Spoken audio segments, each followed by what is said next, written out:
Joseph was just in here talking about how he thought it wasn't a debate, Texas high school football is better than Georgia.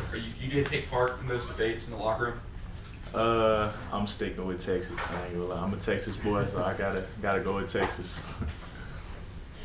Noah, walk us through your touchdown catch on Saturday. What you saw from the start of the play, and then just being able to make the catch.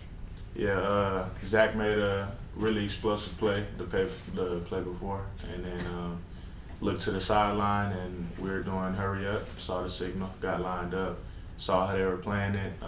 Took my time with it, and widened out because I saw the safety coming. Ball was coming. I knew I had to show lay hands and take a blow for the touchdown. So.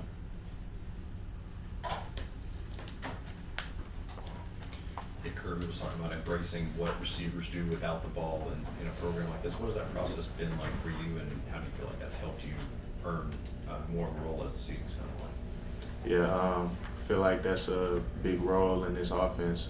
You definitely got to know how to block in the perimeter so that other players can, make explosive plays, and just try and work on that throughout the weeks of practice and show it in the game. So. Obviously, what you left from there, when Kobe goes down, it's tough anytime I've got a key player like that is going to be out for a while. You guys play the same position, if I'm not mistaken. What kind of the conversation between you and him kind of been like since that he's knowing he's going to be out for a while? Yeah, it sucks, man. Prayers up for Kobe. Hopefully the recovery goes fast and well. And we're both vets in this league. We've played for a long time, so I think we both know what it is. Just be ready to play whenever your name's called. So just going to execute the play that's called and be ready. A question a lot of us who cover this team got to start this season was, why is Noah not getting more catches and your usage? Was there any frustration for you, not catching more balls, and how did you sort of work through that to just keep going about your business? I feel like I just had to put my head down and keep working. And when my name was called, just be ready to make a play and help the team as much as I can. So, that was the mindset on it. Over on your left, Noah. So we know receivers. You guys obviously have gifted speed, hands, agility. We always hear so much about blocking. How much of that is technique versus just the want to? And did they show a lot of cut-ups of Pickens? He was pretty aggressive when he was here. Yeah, he definitely was. I saw a lot of Pickens putting people on their butt. So, feel like you need to know how to block to be an elite receiver and play in the SEC. So, it all starts with technique. Coach Coley teaching it all throughout practice in the weeks, stuff like that. So, you definitely got to block. For you transferring in this offseason, what was maybe the most difficult or hardest thing that you had to sort of learn how to do the Georgia way coming from a different program?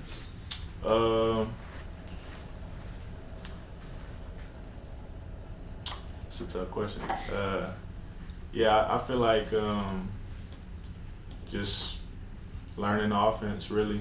It wasn't that hard, but because I had to learn probably 3 playbooks before coming here. So, just picking up the offense and really mastering it, not just knowing one position, knowing all the positions, and being ready at whatever spot they need you.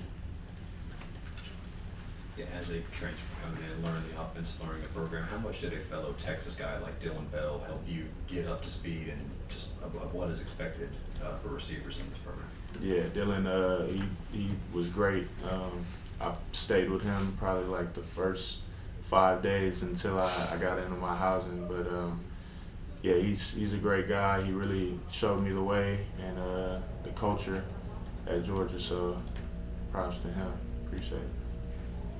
What was it like when you first got here as far as trying to get on the same page with Gunner, and where do you feel like you are now as far as the understanding and the connection you two have?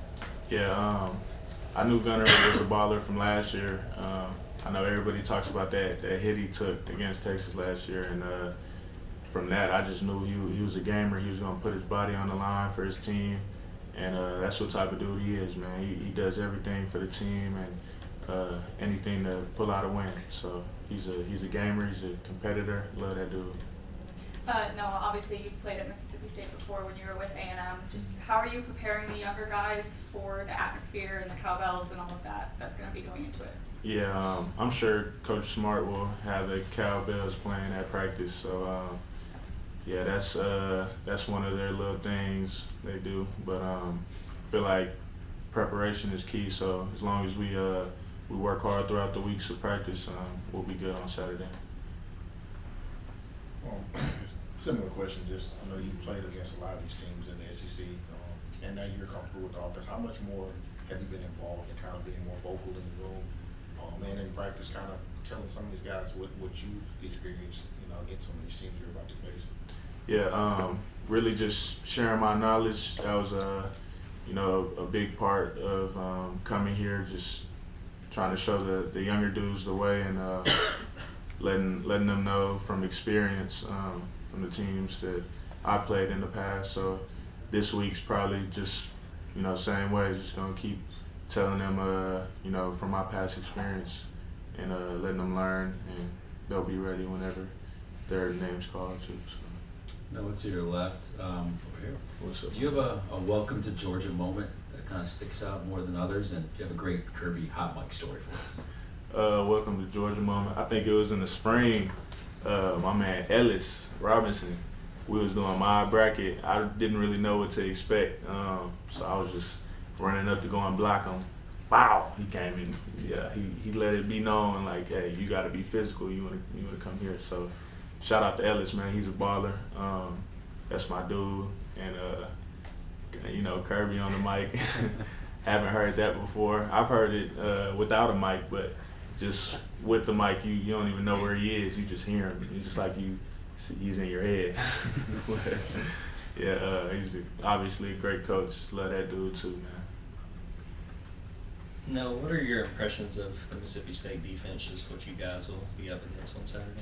Yeah, gotta look at some film on them this week and just be ready to see their coverages, how they play, who is playing, stuff like that. So. Don't think we'll get a chance to talk to you before you guys play Texas, but you being at Texas A&M, being from Texas, just you have a different perspective on Texas, especially from a lot of guys on this team. What does the Texas program mean to you, and specifically with the A&M Texas rivalry, what was that like playing in last year? Yeah, they're a great program, good team. Really just focused on Mississippi State right now, but yeah, last year it was pretty crazy environment. A&M and Texas hadn't played since I don't know how long, but it was crazy. It was loud, fun game, but yeah, good team, good program. What was your immediate thoughts? After getting a touchdown, you had, I don't know if you had one before this game. Just what was going through your head, and what was your thoughts of your celebration? You were like you were about to start doing one, and they got you before you finished. Had you been waiting on it? Or thinking about it? It wasn't premeditated. I really didn't know what I was gonna do. I feel like the gritty is just like habit. I don't know. I always hit the gritty. But yeah, man, I was just happy. Got that first TD in that red and black, so really just full of excitement at the time. Going back earlier in the game, there's an interception that you were a part of. What happened on that play, and what did Coach Coley say to you afterwards? Yeah, it was a different look that we had in practice, but I mean, everybody makes mistakes. I mean, shoot, just gotta. I feel like it really just matters how you respond, and shows what type of player you are and the character you have. So just that next play mentality, and yeah, that's it. And what Coley say? What did Coley say? Yeah. I don't think he said. I think we just started looking at the coverages they were playing and stuff like that. But yeah, I don't think he said anything. Got any more? All right, Noah. Thank you, sir.